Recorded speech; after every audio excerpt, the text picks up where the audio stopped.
Muy buenas noches. En el día de hoy el Grupo 1 les viene a sustentarles a ustedes el análisis jurisprudencial de la sentencia T-264 del 2009 proferida por la Sala Tercera de Revisión de la Corte Constitucional el día 3 de abril del 2009 por el magistrado ponente, el señor Dr. Luis Ernesto. Esto es una acción de tutela que hace la señora Luz Mari en contra del Tribunal Superior del Distrito Judicial de Bogotá, Sala de Decisión Civil, al considerar la vulneración del debido proceso. Los hechos. Esto es una responsabilidad civil extracontractual tanto en instancias penales como en instancias civiles. Los hechos nos remontan a un accidente de tránsito que de Facatativá conduce a Bogotá, en donde el señor Gustavo Angarita fallece porque colisionó contra un bus de servicio público que lo conducía el señor José Hidalgo, adscrito a la empresa Expresos de Cundinamarca. En primera instancia, en instancias penales, el juzgado segundo penal del circuito de Facatativá condena al señor José Hidalgo por el homicidio culposo y a pagar e indemnizar a la familia Luz Mari y a sus hijos, tanto perjuicios morales como materiales. La señora recurrió al Tribunal Superior del Distrito Judicial de Cundinamarca, penal, sala de decisión penal, en donde quería demostrar la responsabilidad tercero. El tribunal ratifica el fallo que tomó el del circuito de Facatativá, pero le dice a la señora que si desea la responsabilidad de terceros tenía que recurrir a instancias civiles. El juzgado, ella junto con su apoderado judicial recurren al juzgado 13 del circuito de Bogotá, en donde se condena a los demandados, a la empresa de Expreso de Cundinamarca y el propietario del vehículo, el señor Pablo Muñoz, a que indemnizaran a la familia de Luz Mari y sus hijos a la suma de casi aproximadamente 43 millones de lucro cesante y daño emergente 600 gramos oro, que eso equivale a 25 millones de pesos. Eso nos da un total de aproximadamente de 70 millones de pesos. Por los daños que les ocasionaron a la familia. Los demandados, tanto la empresa como el propietario del vehículo, apelaron la decisión que tomó el juzgado e incurrieron a segunda instancia, ya que para ellos hay una falta de legitimidad tanto pasiva y como activa en el proceso.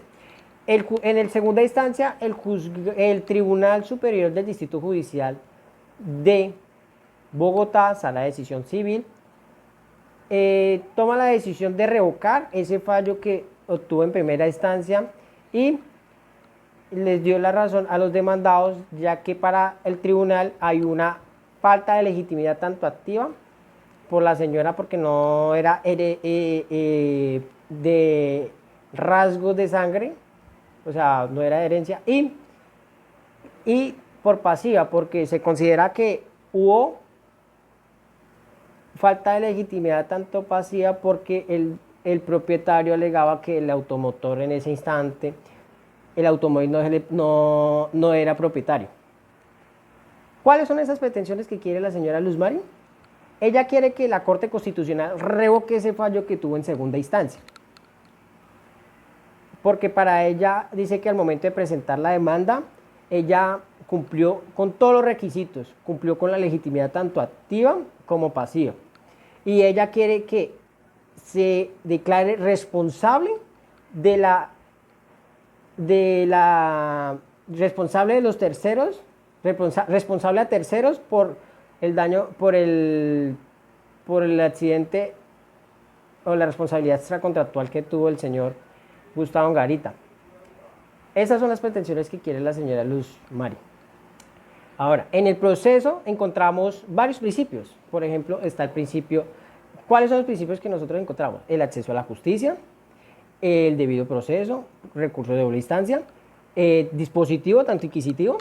Encontramos el de inmediación, igualdad. ¿Y cuáles son esos principios vulnerados que encontramos en la sentencia? Pues los principios vulnerados que encontramos en la sentencia, que según Luz Mari se le están violando, es el principio de igualdad que está contemplado en el artículo 13 de la Constitución Política y en el artículo 4 del Código General del Proceso, ya que nos le da seguridad jurídica al proceso. ya que el juez no tomó la decisión y no tomó esa prueba de oficio que estaba contemplada. Y encontramos también el acceso a la justicia, que esta está contemplada en la Constitución Política en el 229 y en el Código General de Proceso la encontramos en el artículo 2. Acceso a la justicia, ¿por qué? Porque ya que el tribunal dice que hay falta de legitimidad tanto activa como pasiva. Y también encontramos el debido proceso. El debido proceso es que habiendo registros civiles de nacimiento, porque hay dos menores, no tomó decisión de fondo. El Tribunal Superior del Distrito Judicial de Bogotá no toma decisión de fondo. Entonces, estos artículos lo encontramos en la Constitución Política, en el 14, debido proceso, en el debido proceso lo encontramos en el artículo 29 de la Constitución Política y en el Código General de Proceso en el artículo 14. ¿Cuál es la decisión de fondo que tomó la Corte frente a este tema? O sea, la ratio decide.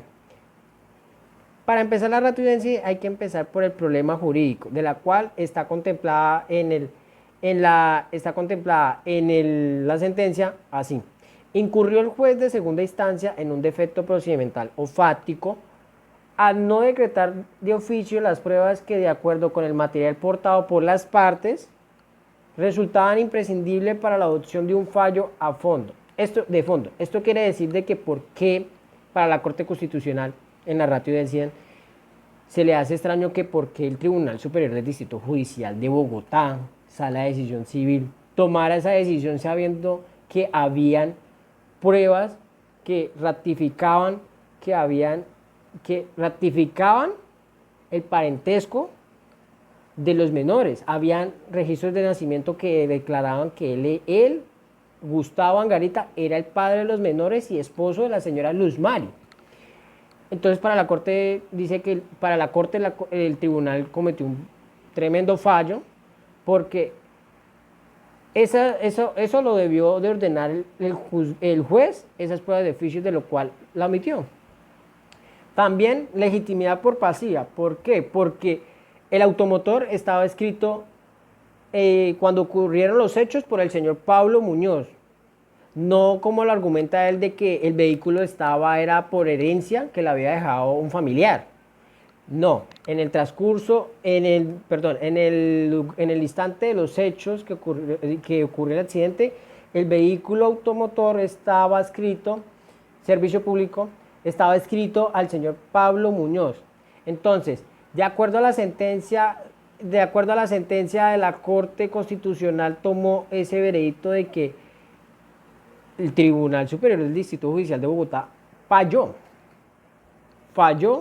al tomar ese veredicto, porque porque ningún juez tiene la facultad, ni tiene el derecho, ni puede hacer fallos inhibitorios.